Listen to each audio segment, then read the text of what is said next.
This is Lunchtime Politics, live from Lagos, Nigeria, our global headquarters. I'm Jeffrey Uzama, where we track what's playing out in politics and in the polity at midday. Let's begin with the headlines.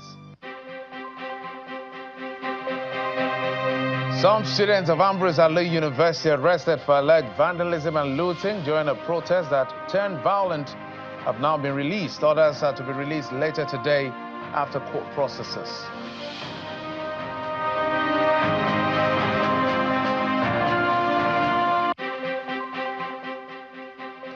The Federal High Court at Ekiti sacks PDP governorship candidate in Ekiti State over irregularities during the party's primaries.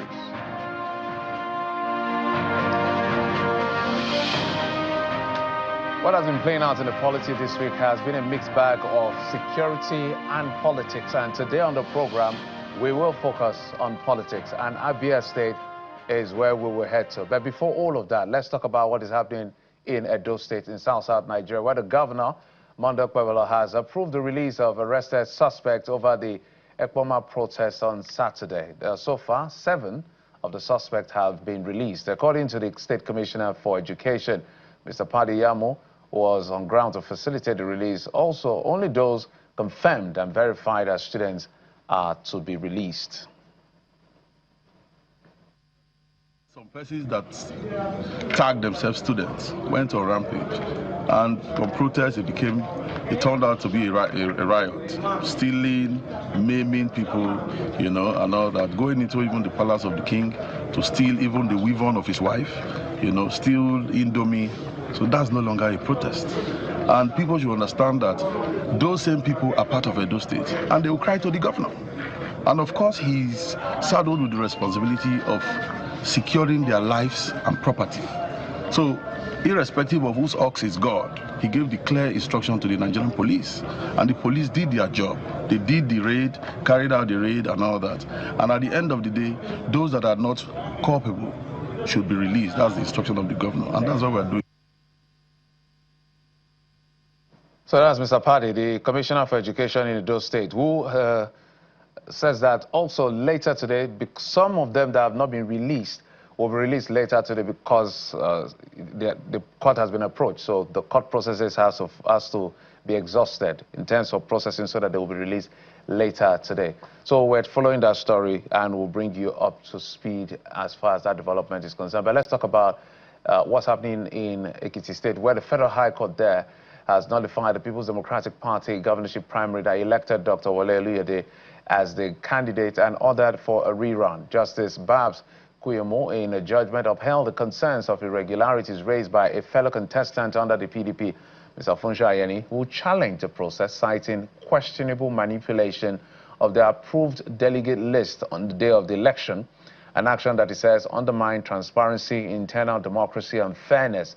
PDP Southwest Zonal Publicity Secretary Sanya Atofarate says the party has the right to appeal the judgment and that legal team will act on it immediately, maintaining that the court nullifying or ruling does not stop the arrangement of the party for the forthcoming election on June the 20th, 2026. Now, barely a week after Governor Caleb Moftuang of Plateau State defected to the APC, the People's Democratic Party has moved to reaffirm its political relevance in that state. Leaders of the party, who had a meeting in just the state capital to review their strategy ahead of the 2027 general elections, are also concerned that the nation is drifting towards a one-party state in view of the latest defections. Nigeria is the only country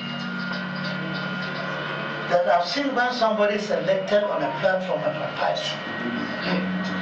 We take the mandate of that party and go to another party and we go see them. I don't know whether they sleep peacefully. This is something Nigerians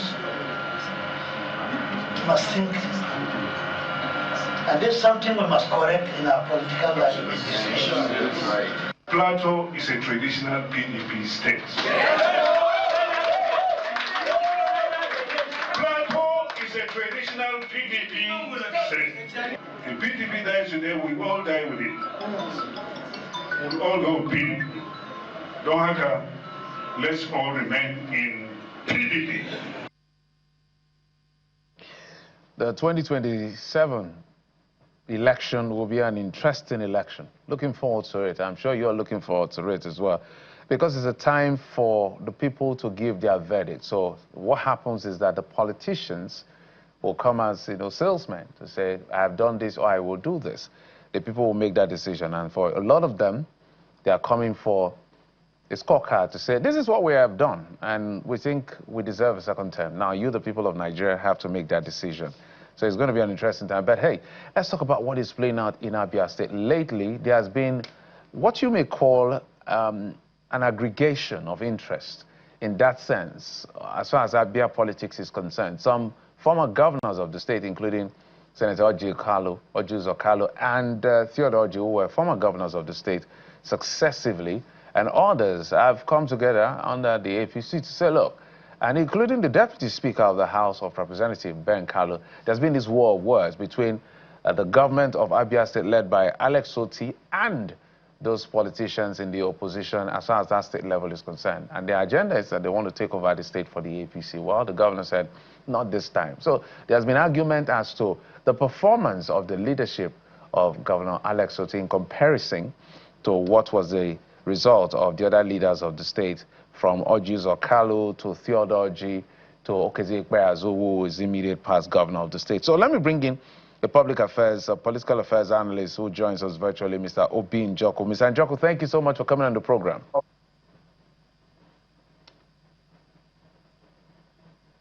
Mr. Njoku joins us from Abuja City. Can you hear me, sir? Good afternoon. It's a pleasure to be here today. So, all sides are firing from all their cylinders. On one hand, one of the most popular things that have been out there is a statement made by the former governor of the state, who is now a senator, Oji Okalu, who had said that there's nothing special that Alex Otti is doing in his view. Perhaps he's just repainting some of the projects he started. They've also fired back at him.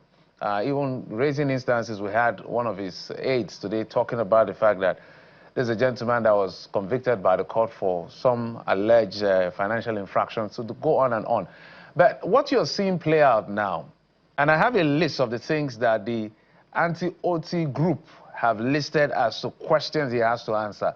But let me begin with what you make of this back and forth in the conversation around the performance of the current administration in comparison to the previous administrations.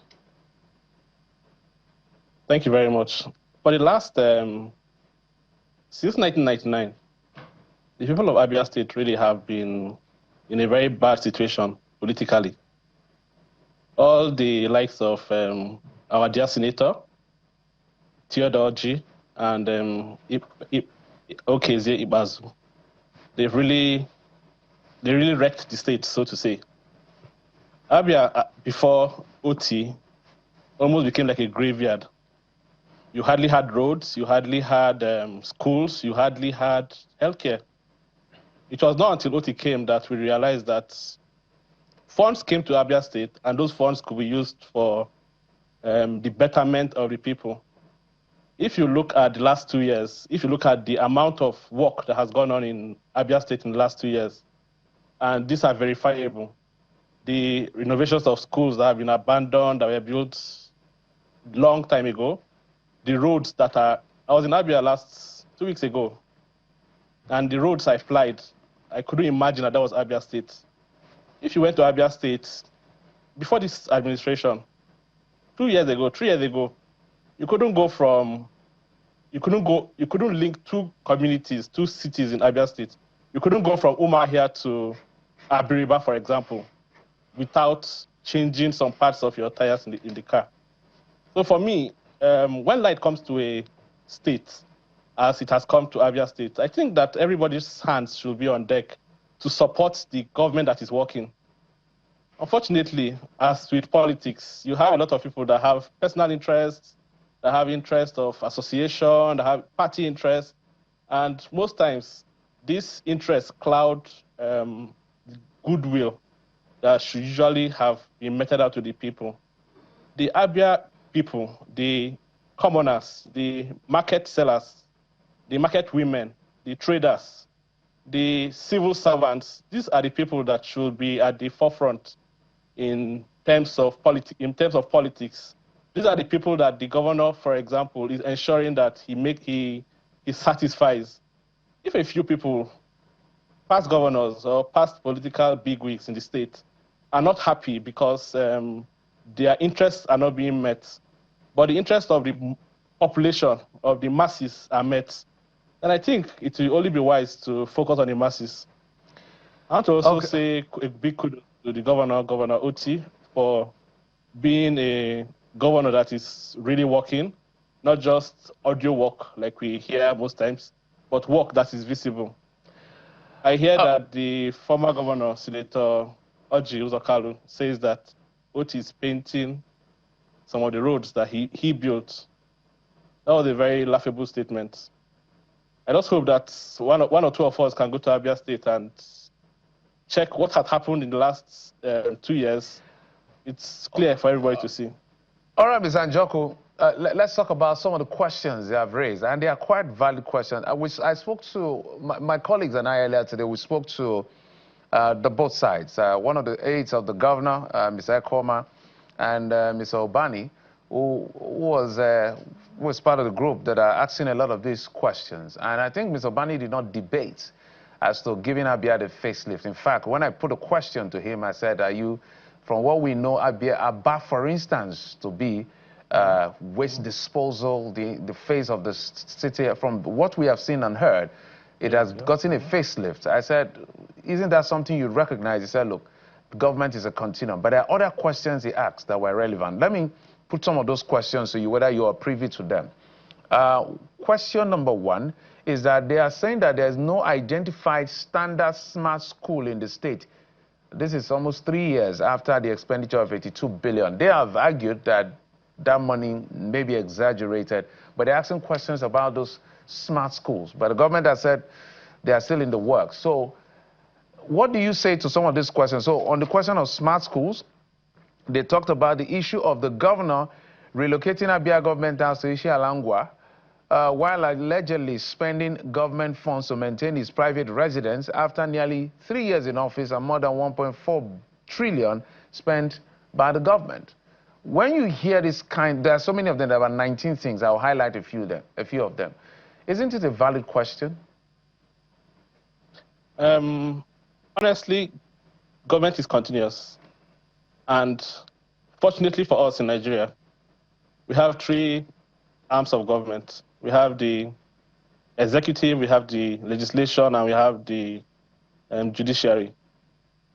Funds have been appropriated for schools to be built, smart schools. The approval of these funds went through the House. I remember when the House was sitting on this particular issue, and I remember the back and forth that went on the purpose of a smart school in this age. It was finally approved by the House. I understand that the government, that these schools are being built currently. What I would want to advise is for the House to perform something like an oversight function to ensure that what was budgeted for this particular project is carried out judiciously. And also, obviously, building a school is not a 6 months affair. There's a lot of bureaucracy in government. There's a lot of back and forth. I know that the schools are currently being built, but to what extent and what are the timelines? These are the kind of questions that the legislation should come up with and answer, because they are the ones that should really provide oversight on such expenditures. But for the roads, for the works that have been completed, the ones that have been flagged off and the ones that are visibly commissioned, you will see that there is a clarity in purpose of the current governor. You will see that he has his head in the right place. You will see that the indigenes, the people that are the common man, positively is positively affected with the policies that the current governor is putting up. Ms. Anjoku, my apologies. I think my apologies, sir. I know you made some point. I want to speak to facts as well. You mentioned the fact that the House of Assembly should do its work. But I'm going to reel out more questions that is the fact they are raising, whether they are indeed facts. Are you privy to them, whether you can speak to them? So let me give you 2 or 3 more. Over 65 billion, that is the allegation, 55 billion naira spent on research and development without Abia sending anyone to the moon. That's the way they put it. No physical evidence of 6.7 billion and 3.4 billion naira spent on ICT center and agricultural seedlings, respectively. That's another allegation. Then the last one, before let me let you respond. Award of 5-kilometer road project at more than 36.5 billion naira without any bridge or major culvert in a non-swampy urban location. These are strong allegations. Are you privy to some of these things? What do you know, and how would you want to respond? Honestly, I'm not privy to them at the moment, and I'm not here to hold brief for the government on their expenditure. My interest is to allow the governor, being supervised by the legislature, like I said earlier, to be allowed to do the work, the good work he has started, the good work we have seen. Okay, so the question now is, that is the bone of contention. The way you landed is the bone of contention. They are saying that the governor is a master at using social media for propaganda. Not that he hasn't done work, but he's exaggerating the work he's doing. You, I guess you're from Abia or you visit Abia regularly. When you go to Abia, what do you see? What do you know? I visit Abia a lot. I'm personally from Imo State.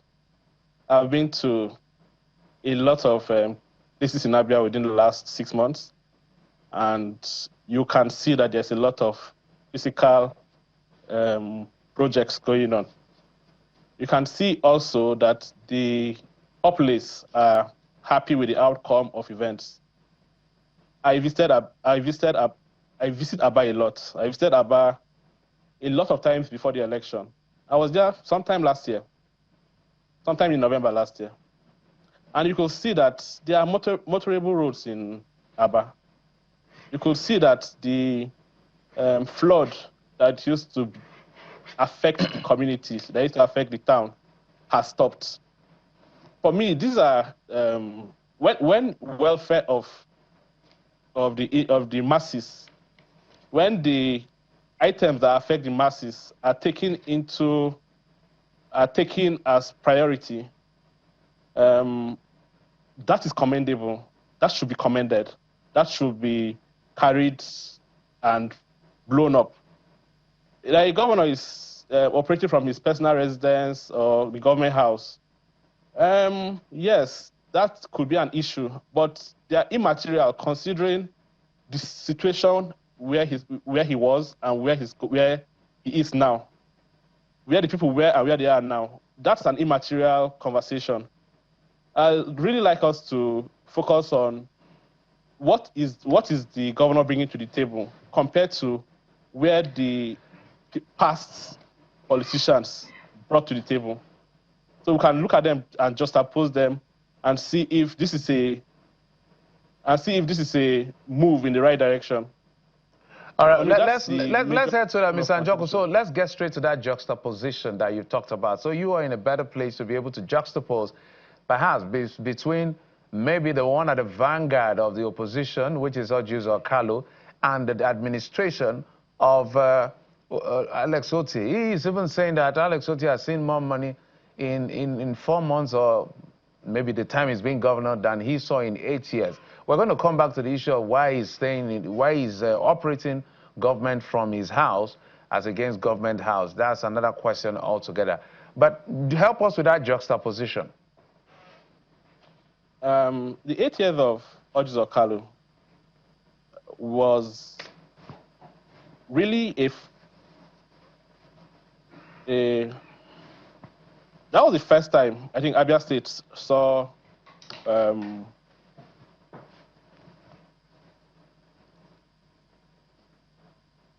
what's it called?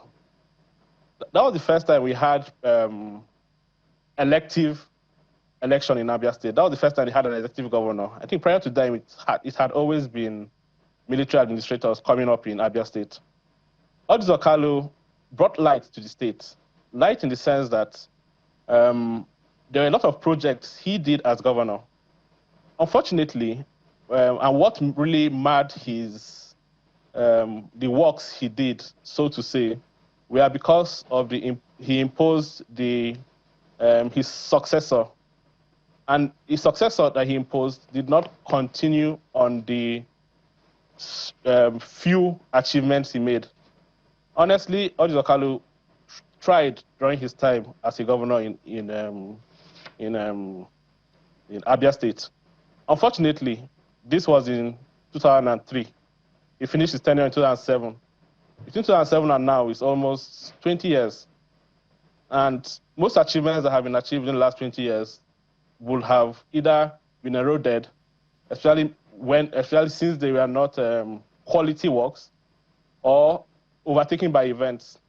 When you have a state that has been run for 20 years without development, without any meaningful infrastructure put in place, there is no way that the state will not deteriorate.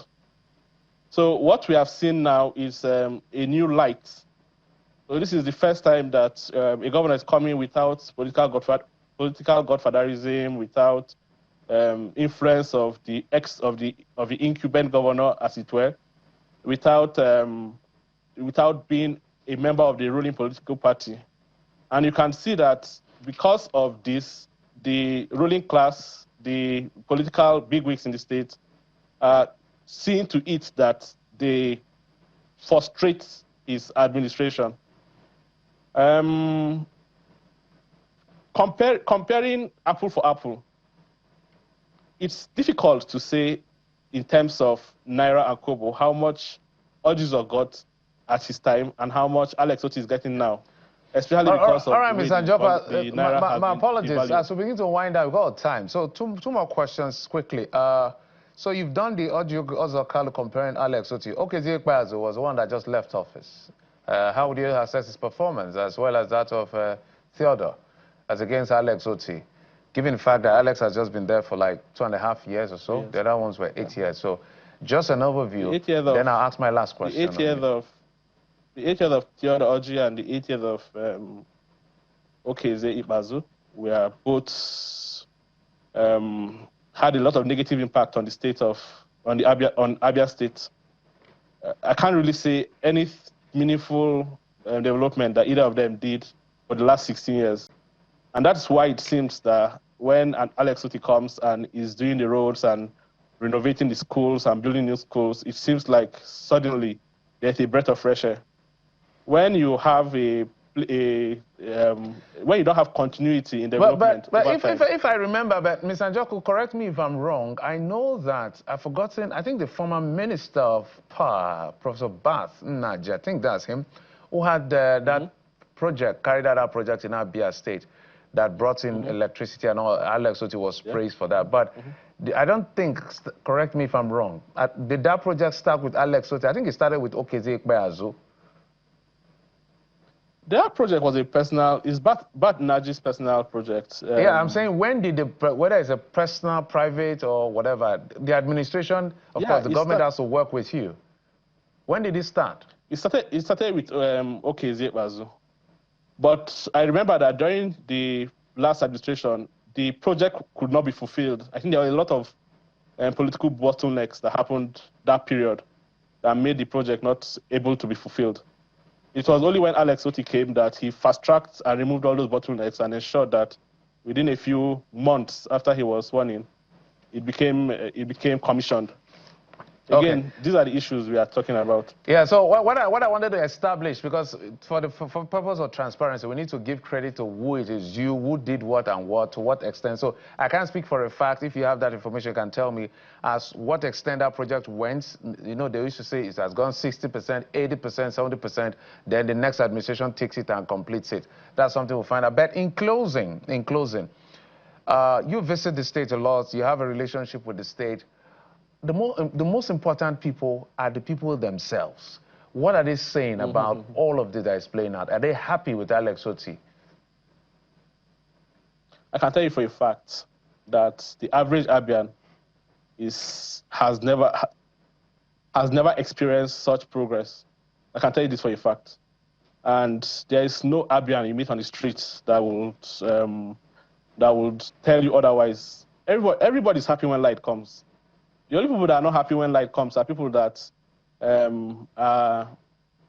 that decide to live in darkness. Well, everybody sees it, and it's not just Abia State.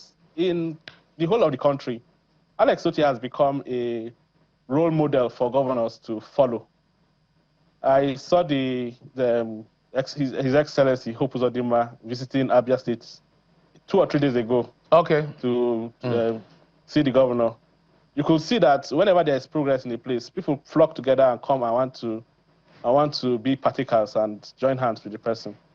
All right, Mr. Njoku, we'll definitely get the side of the governor to come on the show, because I know, I'm trying to remember, because I try to give everybody their own credit, and then we can now do comparison. I think it was the end of Okezikpeazu's government. There was also a flyover project or so, and then you can't discount some of the work, the great work that Alex Otti has done. So, but it's a political season, so it's going to be project for project, your word against his word, as to who did what and who did not do what. But we're in for, I like to do things based on fact. But we must thank you for bringing your own contribution to the program. Obi Njoku is a political affairs analyst joining us from our Abuja studios.